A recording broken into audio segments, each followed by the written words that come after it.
حیات صحابیات میں سے آج ہم ایک ایسی خاتون کے بارے میں پڑھنے جا رہے ہیں جن کے شوہر بہت مالدار تھے اپنے وقت میں، اپنی حیات میں وہ رسول اللہ صلی اللہ علیہ وسلم کے ساتھ غزوات میں بھی شریک ہوئے، رسول اللہ پر ایمان لائے تھے، آپ کے ہاتھ پر بیعت کی تھی۔ ان 12 افراد میں بھی شامل تھے ان کے شوہر جنہوں نے آپ کے پاس مکہ میں جا کر آپ کے ہاتھ پر بیعت کی تھی۔ پھر اللہ تعالیٰ کے راستے میں انہیں ایسا زخم آیا جس زخم سے وہ جاں بحق ہو گئے، اپنے پیچھے بیوی اور 2 بیٹیوں کو چھوڑا، اور وہاں کے دستور کے مطابق، یعنی جو عربوں کا دستور تھا وہ یہ کہ نہ چھوٹی اولاد کو وراثت ملتی تھی، نہ بیٹیوں کو، نہ بیوی کو۔ پھر ایسا ہوا کہ رسول اللہ کے بڑے اہم صحابی کے چچا زاد بھائی نے ان کی جائیداد پر قبضہ کر لیا اور اپنے چچا زاد کی بیوی اور بیٹیوں کے لیے کچھ بھی نہ چھوڑا۔ جب وہ بہت مجبور ہو گئیں تو نبی صلی اللہ علیہ وسلم کے پاس تشریف لائیں۔ آپ صلی اللہ علیہ وسلم نے اللہ تعالیٰ کے حکم کے مطابق انہیں انصاف دلوایا۔ جب وہ آپ کے پاس آئیں تو اس موقع پر انہوں نے آپ کے سامنے یہ حقیقت رکھی کہ سیدنا سعد کے سارے مال پر ان کے چچا زاد نے قبضہ کر لیا، ایسے میں کیا کروں؟ اپنے دیور کے طرز عمل کے بارے میں رسول اللہ کو آگاہ کیا۔ آپ صلی اللہ علیہ وسلم نے فرمایا، اور یہ بہت بڑی بات ہے، یقضی اللہ من اجلک، اللہ تیرا فیصلہ کرے گا۔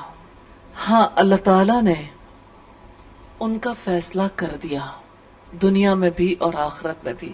وہ ان لوگوں میں شامل ہو گئی جن کے بارے میں رب نے فرمایا رضی اللہ عنہم ورضوا عنہ۔ ان کی جائیداد کا بھی فیصلہ ہوا اور زندگی کا بھی فیصلہ ہوا۔ تو یہ بہت بڑا اعزاز ہے ان کے لیے کہ ان کے لیے نبی صلی اللہ علیہ وسلم نے فرمایا تھا یقضی اللہ من اجلک۔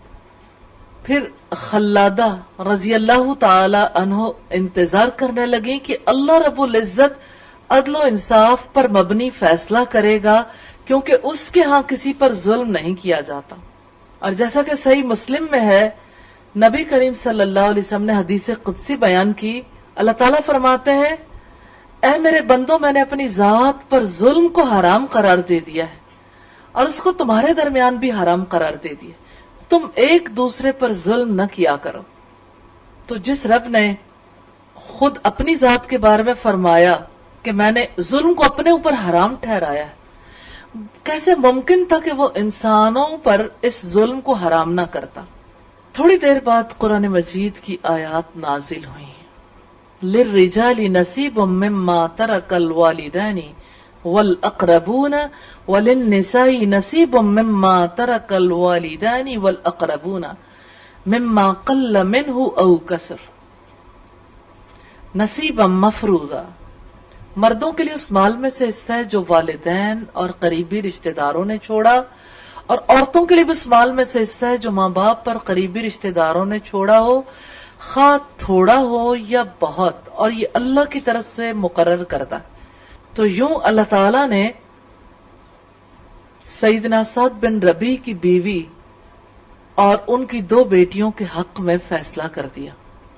سیدنا سعد بن ربیع کی بیوی نے خاص بات اپنی بچیوں کے بارے میں رسول اللہ صلی اللہ علیہ وسلم کے سامنے رکھی کہ اللہ کے رسول، یہ میری بیٹیاں ہیں، ان کی شادی نہیں ہو سکتی جب تک ان کے پاس مال نہیں ہوگا۔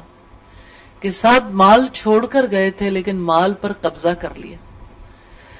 کتنے ہی ایسے مواقع آتے تھے جہاں لوگ آ کے آپ کے سامنے سوال کرتے اور آپ خاموش ہو جاتے، پھر اللہ تعالیٰ کی طرف سے جب براہ راست وحی نازل ہوتی ہوگی، اس وقت ان کے ایمان کی کیا کیفیت ہوتی ہوگی کہ اللہ کی طرف سے فیصلہ آ گیا، پھر کسی کے لیے بولنے کی کوئی گنجائش نہیں رہ جاتی تھی، اور کیسے ان کے دل قبول کر لیتے تھے الحمدللہ اپنے رب کی بات کو، اور کس طرح سے جاہلیت کے ایک ایک اصول کو، ایک ایک قاعدے کو وحی الہی توڑتی چلی جا رہی تھی. وہ زنجیریں اور وہ بوجھ جو اس دور کے انسانوں پر لدے ہوئے تھے، وہی سے زنجیریں کٹ رہی تھیں، بوجھ اتر رہے تھے، اور اتارنے والے نبی صلی اللہ علیہ وسلم تھے. وہ خاتون جن کے بارے میں یہ آیات نازل ہوئیں، نبی صلی اللہ علیہ وسلم کی صحابیہ سیدہ ام سعد انصاریہ رضی اللہ تعالی عنہا تھی. ان کا نام جمیلہ تھا، والد کا نام سعد بن ربی انصاری خزرجی تھے. سیدہ سعد کو بیعت عقبہ میں شرکت کرنے کی سعادت حاصل ہوئی اور 12 نمائندوں میں سے تھے جن کو بیعت عقبہ ثانیہ والے دن منتخب کیا گیا. انہوں نے نبی صلی اللہ علیہ وسلم کے دست مبارک پر انصار کے ساتھ مل کر بیعت کرنے کا شرف حاصل کیا. ان کی والدہ کا نام خلاد بنت انس بن سنان تھا. یہ قبیلہ بنو ساعدہ میں سے تھی. سیدہ جمیلہ کی کنیت ام سعد تھی. یہ نام کی نسبت اپنی کنیت سے زیادہ معروف ہے. ام سعد نے جس گھر میں ان کی پرورش ہوئی، اس گھر میں رہنے والوں کی خصوصیت تو اللہ تعالیٰ نے قرآن حکیم میں بیان کی. سعد بن ربی کا گھرانہ بھی ان گھرانوں میں سے تھا جنہوں نے ایثار سیکھا تھا، جنہوں نے اپنے اوپر دوسروں کو ترجیح دینی سیکھ لی تھی. قرآن حکیم میں آتا وَيُؤْثِرُونَ عَلَىٰ أَنفُسِهِمْ وَلَوْ كَانَ بِهِمْ خَصَاصَةٌ. وہ اپنے اوپر دوسروں کو ترجیح دیتے ہیں اگرچہ خود تنگی میں کیوں نہ. میں آپ سے سوال کرنا چاہتی ہوں، آج کی دنیا میں کون سی ڈگری ہے جو ایثار سکھاتی ہو؟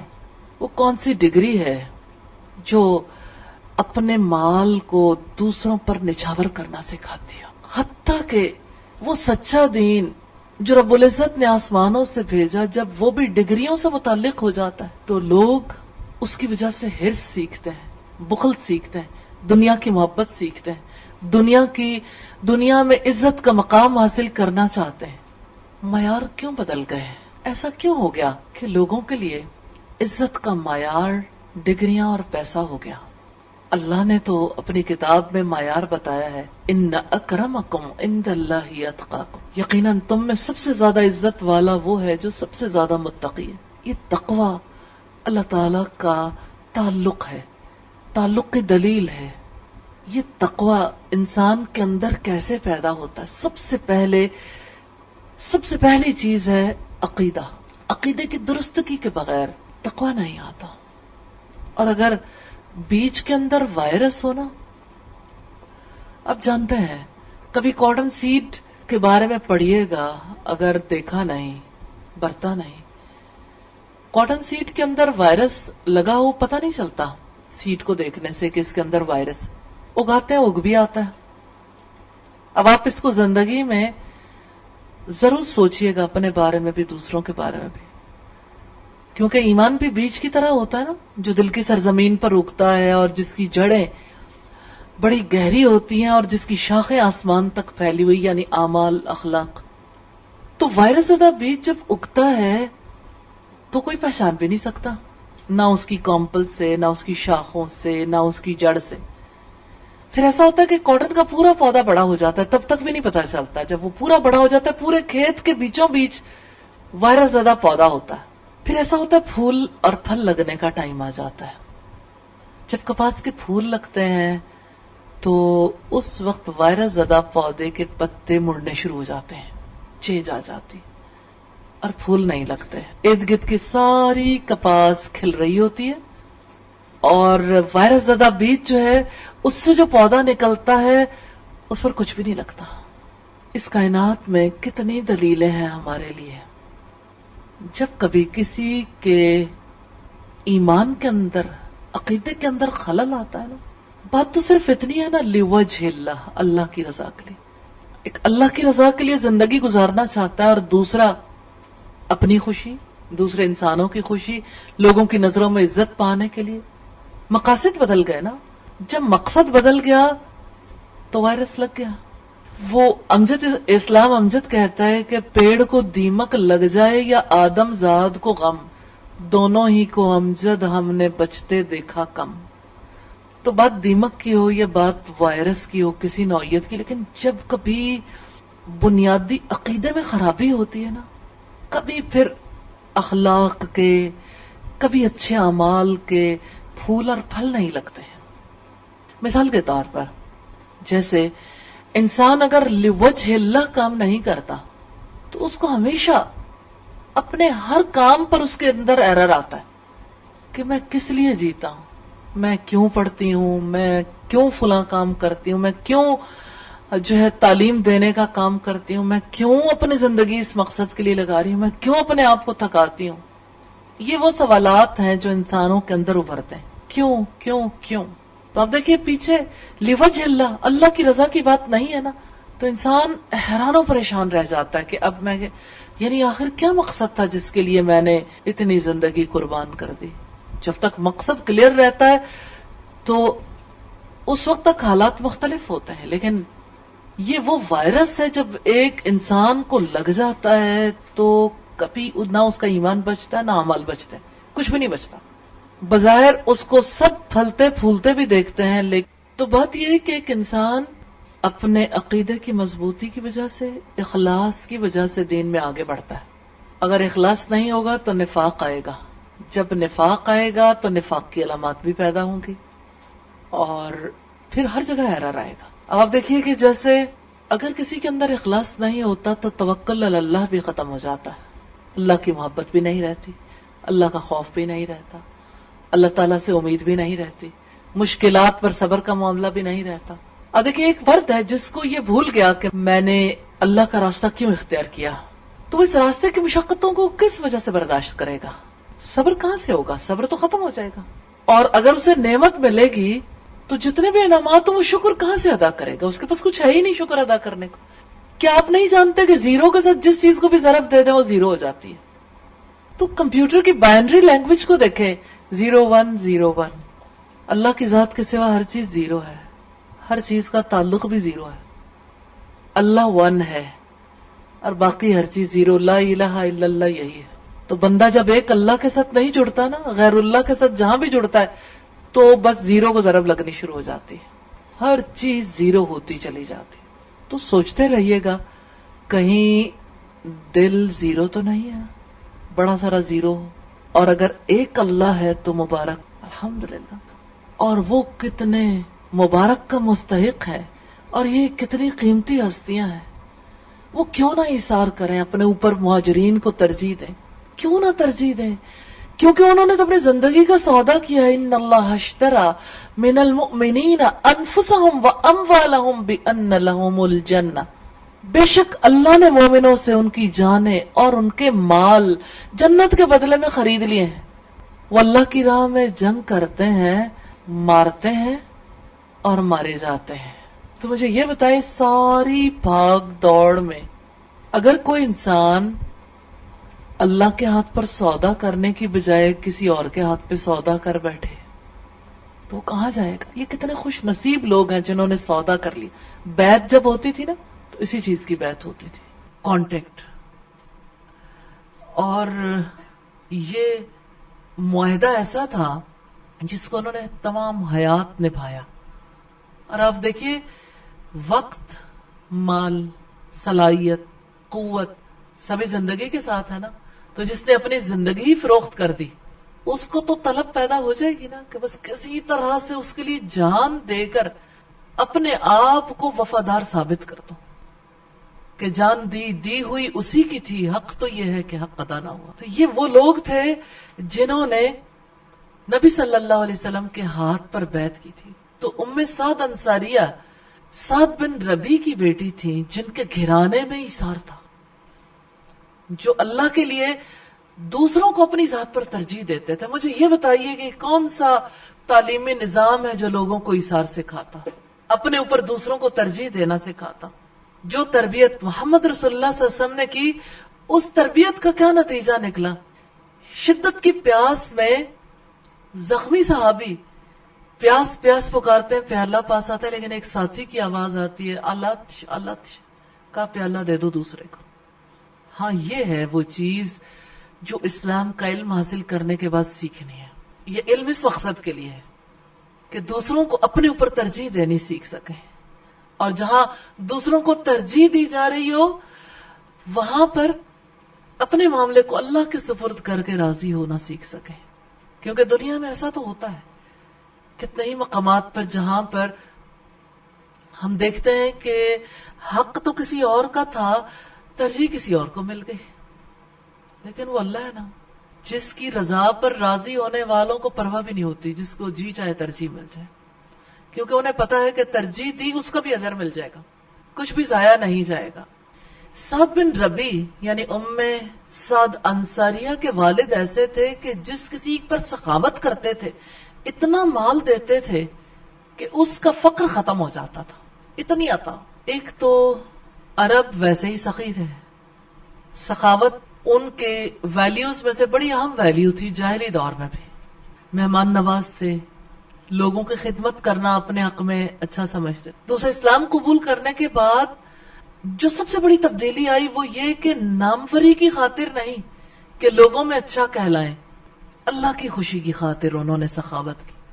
اتنا دے لوگوں کو کہ وہ اپنے پاؤں پہ کھڑے ہونے کے قابل ہو جائیں. پھر ہم دیکھتے ہیں کہ اللہ کے رسول نے جب مدینہ میں مہاجرین اور انصار کے درمیان باہمی اخوت کا رشتہ قائم کیا تو سیدنا سعد بن ربی کے بھائی بنائے گئے عبد الرحمن بن عوف. اور عبد الرحمن بن عوف رضی اللہ تعالیٰ عنہ کے بارے میں آپ جانتے ہیں کہ اللہ تعالیٰ نے انہیں بڑی برکت عطا کی تھی، مالی فضل بہت عطا کیا تھا. خالی ہاتھ آئے تھے مدینہ میں، لیکن یعنی اللہ تعالیٰ نے اتنی برکت دی، وہ کہتے ہیں کہ اللہ کی قسم مٹی میں بھی ہاتھ ڈالتا ہوں سونا ہو جاتی، یعنی مال سنبھالا ہی نہیں جاتا. اللہ تعالیٰ کی عطا اتنی زیادہ. جب حسب دستور سارے مدینہ والوں نے ایثار کیا تھا مہاجرین کے لیے تو عبد الرحمن بن عوف سے بھی حضرت سعد نے یہی کہا تھا گھر حاضر ہے، اور پھر یہ کہ آپ کے لیے یعنی جس طرح سے بھی نصف کرنا چاہو، جس طرح جو حصہ بھی لینا چاہو حاضر. انہوں نے کہا تھا کہ سب انصار جانتے ہیں کہ میں سب سے بڑھ کر مالدار ہوں، میں اپنے مال کو 2 حصوں میں تقسیم کروں گا، ایک آپ کا اور ایک میرا. میری 2 بیویاں جو تجھے پسند آ جائے میں اسے آپ کے لیے طلاق دے دیتا ہوں، عدت پوری ہونے کے بعد تم ان سے شادی کر لینا. سیدنا عبد الرحمن بن عوف نے کہا اللہ آپ کو اور آپ کے خاندان کو بہت برکت عطا کرے. سیدنا عبد الرحمن بن عوف بڑے مالدار تھے، لیکن اللہ اور اس کے رسول کی محبت میں ہجرت کر کے جب مدینہ آئے تو سب کچھ مکہ ہی چھوڑ آئے تھے، کسی پر بوجھ بننا پسند نہیں کرتے تھے. سیدنا سعد بن ربی کی فیاضانہ پیشکش کا جواب دیتے ہوئے کہا بارک اللہ لک فی اہلک و مالک، اللہ تجھے تیرے خاندان میں اور تیرے مال میں برکت دے. اور کہا مجھے تو آپ منڈی کا پتہ بتا دیں، یعنی مارکیٹ کا مجھے بتا دیں، تجارت میں میرا بڑا تجربہ ہے، میں اپنے ہاتھ سے روزی کمانا زیادہ پسند کرتا ہوں. پھر اسی طرح سے ہم دیکھتے ہیں کہ یہ دونوں اخوت کے رشتے میں تو بند گئے، لیکن عبد الرحمن بن عوف رضی اللہ تعالی عنہ اسی طرح سے تجارت کرنے لگ گئے. پھر ہم دیکھتے ہیں کہ مدینہ آنے کے بعد پہلے غزوہ بدر ہوا، پھر غزوہ احد ہوا. قریش نے اپنی شکست کا بدلہ لینے کے لیے مسلمانوں کو دوبارہ نشانہ بنانے کی کوشش کی. اس موقع پر نبی صلی اللہ علیہ وسلم نے تیر اندازوں کو ایک درے پر بٹھایا تھا اور کہا تھا کہ پرندے آ کر آپ کی بوٹیاں بھی نوچ لیں تو آپ اپنی جگہ سے نہیں ہلو گے. لیکن دستے کے لوگوں نے اپنے امیر کی بات نہیں مانی جو روکتے رہ گئے تھے، اور اس طرح مسلمانوں کی فتح شکست میں بدل گئی، کیونکہ خالد بن ولید اور اس کے 200 ساتھیوں نے پچھلی طرف سے اسی جانب سے آ کے حملہ کیا تھا. پھر جب حملہ کیا تو اس دوران بہت سے مسلمان شہید ہوئے، تقریباً 70 افراد شہید ہوئے تھے. تقریباً 70 افراد شہید ہوئے. میدان احد میں تیزی کے ساتھ لوگ جام شہادت نوش کر رہے تھے.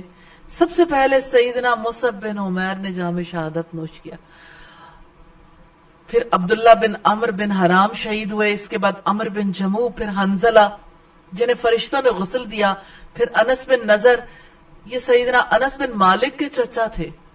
لشکر اسلام کی صفوں میں انتشار پھیل گیا. ایک مشرک نے چیختے ہوئے کہا لوگوں سن لو، مسلمانوں کے قائد محمد کو قتل کر دیا گیا. یہ سیرت ابن ہشام کی روایت ہے. اب صلی اللہ علیہ وسلم کو زخم آئے تھے. اس دوران حضرت طلحہ بن عبید اللہ ڈھال بن کر رسول اللہ صلی اللہ علیہ وسلم کے سامنے کھڑے ہو گئے تھے اور آپ نے ان کے حق میں دعا کی تھی اور آپ نے بشارت دی تھی کہ طلحہ جنتی ہے۔ نبی صلی اللہ علیہ وسلم اپنے چچا حمزہ کی شہادت پر شدید صدمے میں مبتلا تھے۔ اس دوران میں سخاوت کے پیکر انصار کے نمائندے کو مال و دولت کی سخاوت اچھی نہیں لگی۔ انہوں نے اپنی جان کا نذرانہ پیش کرنے کا ارادہ کر لیا۔ حقیقت یہ ہے کہ اپنی جان کو ہتھیلی پر رکھ کر میدان جہاد میں کود جانا سب سے بڑی سخاوت۔ یحییٰ بن سعید فرماتے ہیں کہ جنگ احد کے دوران رسول اللہ نے فرمایا کہ میرے پاس سعد بن ربیع انصاری کی خبر کون لائے گا؟ ایک شخص نے کہا اللہ کے رسول میں یہ خدمت انجام دوں گا۔ وہ شخص گیا، شہداء کی لاشوں کے گرد چکر لگا کر دیکھا تو ایک جگہ سیدنا سعد بن ربیع زخمی حالت میں پڑے تھے۔ انہوں نے اس شخص سے پوچھا تم کس کو تلاش کر رہے ہو؟ اس شخص نے کہا کہ رسول اللہ نے مجھے آپ ہی کی طرف بھیجا ہے تاکہ میں آپ کے بارے میں رسول اللہ کو آگاہ کر سکوں۔ سیدنا سعد بن ربیع نے فرمایا رسول اللہ کو میرا سلام کہنا اور یہ بتانا میرے جسم پر 12 زخم آئے، میرا اب آخری وقت ہے، اور اپنی قوم کو میرا یہ پیغام سنا دینا کہ اگر رسول اللہ نہ رہے تو تم میں سے زندہ رہنے والے کا کوئی عذر اللہ کے ہاں قبول نہیں ہوگا، یعنی اپنی جانیں نچھاور کر دو رسول اللہ کی حفاظت کرنے کے لیے۔ یہ روایت موطا امام مالک کی ہے۔ ایک روایت میں ہے کہ سیدنا ابی بن کعب رضی اللہ تعالیٰ عنہ شہداء کی لاشوں میں سیدنا سعد بن ربیع کو تلاش کرنے لگے۔ ایک جگہ ان پر نظر پڑی جبکہ وہ آخری سانس لے رہے تھے، سانس اکھڑی ہوئی تھی۔ سیدنا ابی نے ان سے کہا رسول اللہ نے مجھے آپ کی طرف بھیجا ہے تاکہ میں معلوم کر سکوں آپ زندہ ہیں یا نہیں۔ سعد بن ربیع نے سلام کا جواب دیا، کہا میرے بھائی میری زندگی تمام ہو چکی ہے۔ ایک جانے والے کے آخری الفاظ ہے رسول اللہ کو میرا سلام پہنچا دینا۔ مقصد زندگی آخری وقت میں بھی کتنا واضح۔ میری طرف سے عرض کرنا سعد بن ربیع یہ کہتا ہے کہ اللہ تعالیٰ آپ کو پوری امت کی جانب سے جزائے خیر دے۔ کہیں پر بھی گھبراہٹ نہیں ہے کہ میری زندگی ضائع ہو گئی، اگر زندہ رہتا تو جانے کیا ہوتا، گھر والے کیا کریں گے اور پیچھے والوں کا کیا ہوگا، کوئی اندیشہ نہیں۔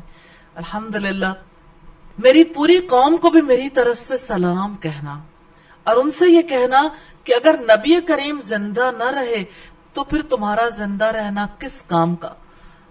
تم کوئی عذر پیش کرو گے تو تمہارا کوئی عذر اللہ کے ہاں قبول نہیں ہوگا۔ یہ بات کی اور سعد بن ربیع کی روح قفص انصری سے اپنے رب کی طرف پرواز کر گئی۔ ابی بن کعب رسول اللہ کے پاس ہے، آپ کو سعد بن ربیع کی باتوں سے آگاہ کیا۔ رسول اللہ نے ساری باتیں سن کر فرمایا رحمہ اللہ، اللہ اس پر رحم کرے، فقد نصح للہ ورسولہ حیا ومیتا، اس نے زندگی میں اور مرتے وقت اللہ اور رسول کی خوشنودی کے لیے ہر کسی سے نصیحت آمیز گفتگو کی، یعنی زندگی میں بھی نصیحت کرتے تھے اور موت کے وقت بھی نصیحت کر گئے۔ اسد الغابہ کی روایت ہے۔ سیدنا سعد بن ربیع شہید ہوئے اور ان کے گھر میں یتیم بیٹی پیدا ہوئی۔ اللہ تعالیٰ کی رحمت ہو ان پر کہ انہوں نے اپنی جان اور مال اللہ کی راہ میں کھپا دیے۔ انہوں نے اپنے پیچھے ایک بیوہ خلادہ بنت انس اور ایک بیٹی کو سوگوار چھوڑا۔ بیوی خلادہ حالت حمل میں تھی، چند دنوں کے بعد اس نے ایک خوبصورت بچی کو جنم دیا جس کا نام جمیلہ اور کنیت ام سعد رکھی گئی۔ اس بیوہ اور 2 بچیوں کے لیے کسی سخاوت کے پیکر نگران کی ضرورت تھی۔ ان کی نگرانی کے فرائض امت میں رسول اللہ کے بعد سب سے بڑھ کر سخاوت کرنے والے سیدنا ابو بکر صدیق رضی اللہ تعالیٰ عنہ نے انجام دیے۔ انہوں نے نہایت عمدہ انداز میں سخاوت کا طرز عمل اختیار کرتے ہوئے ان کے نگہداشت کی۔ ایک دن سیدنا عمر بن خطاب گزر رہے تھے، انہوں نے سیدنا ابو بکر صدیق کے ساتھ ایک بچی کو دیکھا تو پوچھا اے ابو بکر یہ بچی کون ہے؟ آپ نے ارشاد فرمایا یہ اس شخص کی بیٹی ہے جو مجھ سے اور تجھ سے بہتر ہے۔ اسے قبیلہ خزرج سے نقیب ہونے کا اعزاز حاصل تھا۔ اسے جنگ بدر میں شریک ہونے کی سعادت ملی اور جنگ احد میں اس نے جام شہادت نوش کیا۔ یہ سعد بن ربیع کی بیٹی ہے۔ کتنا خوبصورت کلام ہے اور کیسے سیدنا ابو بکر صدیق نے حضرت عمر کے دل میں بھی محبت جگائی کہ یہ اس کی بیٹی ہے جو آپ سے بھی بہتر تھے اور میرے سے بھی بہتر، کہ انہوں نے رسول اللہ کے ہاتھ پر بیعت کی تھی اور کس طرح سے اپنی زندگی میں انہوں نے سخاوت کی۔ سیدنا سعد کی شہادت کے بعد ان کا بھائی ان کی بیوہ اور بیٹیوں کے پاس آیا اور سیدنا سعد کے سارے مال پر قبضہ کر لیا۔ بیوہ اور ان کی دونوں بیٹیوں کے پاس کچھ بھی باقی نہ چھوڑا، کیونکہ زمانہ جاہلیت میں یہی رواج تھا۔ پھر بیوہ اور دونوں بیٹیاں رسول اللہ کی خدمت میں پیش ہوئیں اور آپ کو دیور کے عمل سے سیدہ ام سعد انصاریہ نے آگاہ کیا تو آپ نے فرمایا یقضی اللہ من اجلکی، اللہ تیرا فیصلہ کرے گا۔ خلادہ انتظار کرنے لگی، اللہ رب العزت عدل و انصاف پر مبنی فیصلہ کر دے گا، یہ یقین تھا۔ اب آپ دیکھیے ایک مجلس ہے جہاں رسول اللہ صلی اللہ علیہ وسلم نے کہا کہ اللہ آپ کا فیصلہ کرے گا، اور خاتون بیٹھی انتظار کرنی۔ کبھی وہ خاتون تھی جو آپ سے جھگڑا کر رہی تھی اور اپنے رب سے شکوہ کر رہی تھی، اور آیات نازلی قد سمع اللہ قول التی تجادلک فی زوجہا وتشتکی الی اللہ، اور کہیں ام سعد انصاریہ رسول اللہ کی خدمت میں ہے اور بیٹھی انتظار کر رہی ہیں۔ اس موقع پر سورہ النساء کی آیات نازل ہوئی 7 سے 11 تک، جس میں وراثت کے احکام بیان کیے گئے۔ رسول اللہ صلی اللہ علیہ وسلم نے ان کے چچا کی طرف پیغام بھیجا کہ سعد کی بیٹیوں کو 2/3 مال دے دو اور ان کی ماں کو 8واں حصہ دو، اور جو باقی مال بچ جائے وہ تیرا ہے۔ ابو عیسیٰ کہتے ہیں کہ یہ حدیث حسن ہے اور صحیح ہے، یعنی جنہوں نے مال پر قبضہ کیا تھا وہ بچیوں کے چچا تھے اور حضرت سعد کے بھائی تھے۔ سیدہ ام سعد نے بہت عمدہ انداز میں قرآن مجید زبانی یاد کرنے کا اعزاز حاصل کیا۔ داؤد بن حسین کا بیان ہے، وہ کہتے ہیں کہ میں ام سعد بنت ربیع سے قرآن پڑھتا تھا، وہ یتیم تھیں اور سیدنا ابو بکر صدیق رضی اللہ تعالی ان کے کفیل تھے۔ میں نے جب یہ آیت پڑھی وَلِكُلٍّ جَعَلْنَا مَوَالِيَ مِمَّا تَرَكَ الْوَالِدَانِ وَالْأَقْرَبُونَ، اور ہم نے ہر اس ترکے کے حقدار مقرر کر دیے ہیں جو والدین اور قریبی رشتہ دار چھوڑے۔ سیدہ ام سعد فرماتی ہیں یہ آیت سیدنا ابو بکر صدیق اور ان کے بیٹے عبد الرحمن کے بارے میں نازل ہوئی۔ جب عبد الرحمن نے اسلام قبول کرنے سے انکار کر دیا تھا تو سیدنا ابو بکر صدیق نے حلف اٹھا کر کہا کہ میں اس کو وراثت میں سے کچھ نہیں دوں گا۔ جب اس نے اسلام قبول کر لیا تو اللہ تعالیٰ نے اپنے نبی کو حکم دیا کہ ابو بکر صدیق کو کہیں کہ وہ ان بیٹوں کو ان کا حصہ دے دیں۔ یہ روایت سنن نبی داؤد کی ہے۔ سیدہ ام سعد نے قرآن مجید کو جمع کرنے میں دیگر حفاظ اور قراء کے ساتھ حصہ لیا۔ یہ اعزاز سیدہ ام سعد کی فضیلت کو واضح کرتا۔ ایک روز سیدنا زید بن ثابت سیدہ ام سعد کے پاس آئے اور کہا اے ام سعد، تم اگر اپنی میراث کے بارے میں کوئی بات کرنا چاہتی ہو تو کرو۔ آج عمر بن خطاب نے اس بچے کو وارث قرار دے دیا جو باپ کی وفات کے وقت حالت حمل میں ہو، اور یہ بات آپ جانتے ہیں کہ سیدہ ام سعد انصاریہ بھی اس وقت حالت حمل میں ہی تھی، یعنی ان کی والدہ حالت حمل میں تھی اور وہ اپنی ماں کے پیٹ میں تھیں جس وقت اللہ تعالیٰ نے یہ فیصلہ کیا تھا، یعنی حضرت سعد چلے گئے تھے اور اللہ تعالیٰ نے انہیں حقدار ٹھہرا دیا تھا۔ سیدہ ام سعد کے والد سعد بن ربیع جب شہید ہوئے تو یہ اس وقت ابھی پیدا نہیں ہوئی تھی۔ اللہ سبحانہ و تعالی سعد بن ربیع، ان کی بیٹی سیدہ ام سعد اور ان کی تمام آل پر رحمت فرمائے، اور اللہ تعالیٰ تمام انصار پر اور تمام مہاجرین پر بھی رحمتیں نازل فرمائے، اور اللہ تعالیٰ سے دعا ہے ہمیں ان پاک باز لوگوں کی زندگیوں سے سبق حاصل کرنے کی توفیق عطا فرمائے۔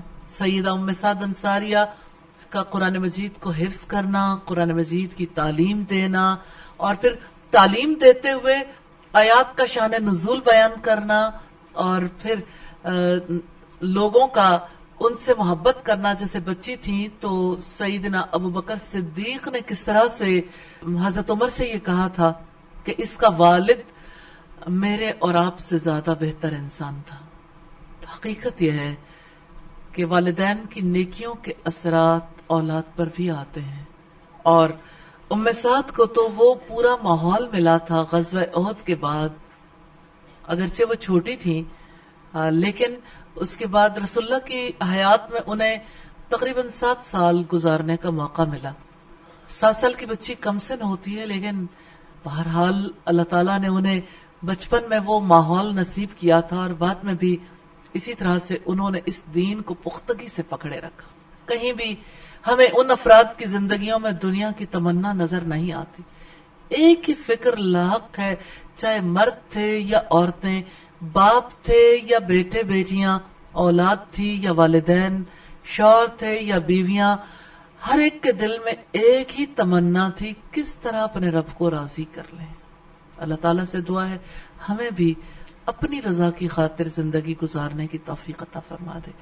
سیدہ ام سعد انصاریہ کے حالات کے حوالے سے آپ نے جو چیز اپنے لیے اخذ کی وہ ضرور شیئر کریں. جی میڈم، اس میں جو ساتھ کے بارے میں جو دیکھا، رسول اللہ نے ان کے بارے میں اتنی پیاری بات کی کہ اللہ اس پر رحم کرے جس نے دنیا میں بھی اور مرتے وقت بھی ہر کسی کو نصیحت آموز گفتگو کی ہے اللہ کی رضا کی خاطر. تو اللہ تعالیٰ ہمیں ہماری زبان کی حفاظت کرنے والا بنائے. ارادہ یہی کیا انشاءاللہ اس زبان سے صرف اللہ کی رضا والی گفتگو کرنی ہے انشاءاللہ. سبحانک اللہم و بحمدک نشہد ان لا الہ الا انت نستغفرک و نتوب الیک. السلام علیکم ورحمۃ اللہ وبرکاتہ. السلام علیکم ورحمۃ اللہ وبرکاتہ.